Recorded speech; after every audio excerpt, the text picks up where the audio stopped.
I chose to go on a global service trip because it seemed like a really good opportunity for growth and to learn a lot about a community that I haven't really been around too much.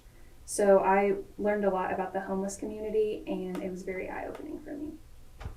I traveled to Denver, Colorado in January of this year where I worked with a ministry called Dry Bones, whose main priority is to reach out to the homeless community in downtown Denver. So they work with mainly the youth community, so ages anywhere from like 12 to 25 to 30. They work to give them job opportunities. They serve meals a few times a week, and their office space serves as a really multi-purpose space that just feels very safe for these people who don't really have a safe space to go to. So they just work really hard to form connections and really a family with these people who don't necessarily have one. And it was just super sweet and super eye-opening to see how they can have such sweet relationships with these people and just not even have a pillow to lay their head on at night. It was very cool to see how they give them safety in an unsafe situation. My trip was super eye-opening because I was able to see how the world and some cities specifically are not all that open and not very hospitable to the homeless community.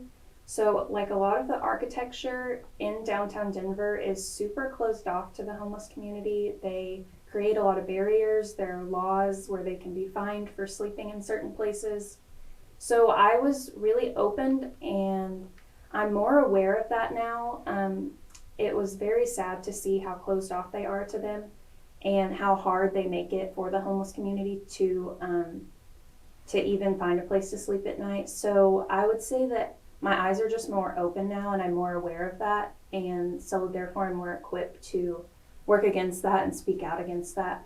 I am more aware of my surroundings now. I see homeless people for more than just the people on the street that you like to just kind of ignore and look away from. I choose to instead like look them in the eye and I think that does more than people realize. It brings their humanity to surface. So when you're looking those people in the eye, they know that you see them and that they're real and they're struggling and they're not just there to look at. They are real people that need help, and I am so much more aware of that now, and my eyes were just really open to their struggle. The way my eyes were opened can only come, I think, from such a close and unique exposure to it. So I was never aware of any of the things I saw until I went on a trip like this, and there are so many different trips that you can go on that I think do open your eyes in such a unique way that you can't get anywhere else but a trip like it.